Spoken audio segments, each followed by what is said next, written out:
Good day, everyone. My name is Dominic, And I'm Jimmy. and if you're new to this channel, welcome. If you're not, thank you so much for supporting us all this while.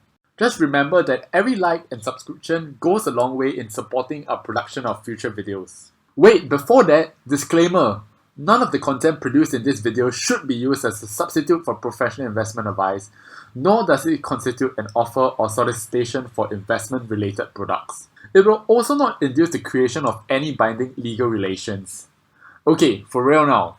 On this week's podcast, we'll be talking about the health issue that is on everyone's minds right now. But, for the sake of the moderators watching this channel, I'll be calling this health issue a coconut.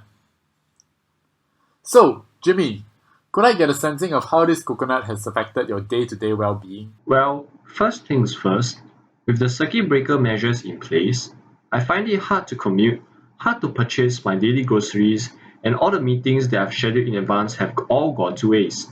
Oh man, can't say that it's any different on my side. But the thing is, it's kind of the same situation all around the world. And honestly, we are already much more fortunate than those with families struggling with the illness right now. Yeah, that's right. Shout out to all the medical workers and those who still have to work through this period. We are really appreciative of all of you and from the team behind Coffee Tea Investment, stand by all of you during this period. Yeah, fully agree. Okay, so I wouldn't want to waste any of your viewing time, and like you said, with less people going out to buy things, that's the first point I want to talk about. Falling purchases translates into less money and liquidity for the players in the market to work with, and this results in less money circulating overall within the stock market. Without the amount of capital that firms and businesses so desperately need, they would stagnate and their future growth will be affected. When we extrapolate this to the market, stock prices will not be able to grow at a rate as phenomenal as before. So, how likely is it that these problems can be resolved by all the money that the government is pumping in? My guess is that money printing will only help to a limited extent. Because you see, most economic activities, other than the provision of essential goods and services, have all but stopped. Economic projections of even just 2 weeks ago are rapidly becoming obsolete.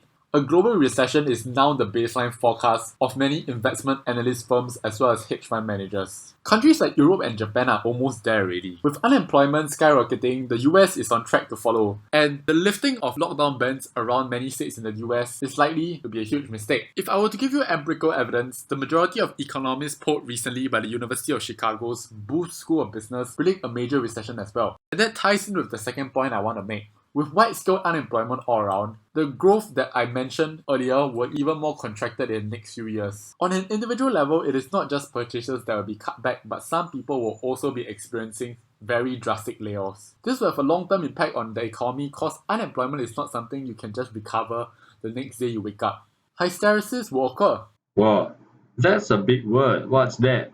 Yeah, economics students, you know what I'm talking about, but for the novice investors here, hysteresis is basically a situation that occurs when your skill level drops and your talent and capabilities stagnate after a long time of not being able to apply them. This situation commonly occurs when workers are absent from their jobs for a prolonged period of time. And when we talk about productivity, having lower productivity is not always a small thing because it will hurt the future value creation for firms in the long run, and this will translate into severe disruptions in major supply chains. But drawing the point back to the larger picture, remember we are not an economics channel but a finance focused channel. So we'll always be talking about how it will translate into an impact on market performance. Concluding that, the point is that it will all translate into even more negative outlook and pessimistic sentiment.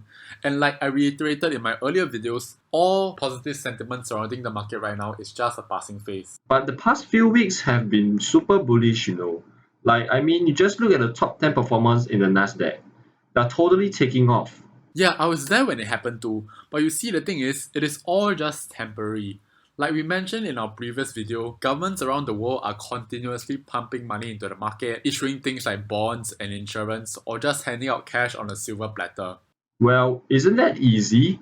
But you see, the thing is, good things don't come easy, and nor do they last forever. Money printing is not something that can be used as a panacea for all problems out there, and there's a lot of problems associated with printing money in the long run as well. And one clear difference that I have to stress here is that unlike a financial crisis where central banks of countries can do whatever it takes in apostrophes to save the financial system, interest rate cuts have little effect on consumer confidence, and it is unlikely they will fix any current issues that are ongoing right now. The stimulus needs to address the risk of a protracted economic slump, or in simpler terms, a recession, when consumers stay at home for a prolonged period of time. And even if a sell-off were to occur, it is a justified fear that governments around the world are unable to address, and it will only lead to a widespread of bankruptcies in already established companies, such as companies in big auto, Ford and GM, companies that we have seen their stock prices plummet over the last few weeks. Now, we have come to the end of this video, and I hope to clarify all your doubts. It will again mean so much to the both of us if you leave a like and subscribe to our channel. I know that the impact of this coconut is too much just to summarize in a simple video. So fret not, because this video is only the first in a 3-part series analysing the impact of this health issue around the world. So stay tuned for the next 2 parts, which will be coming out soon.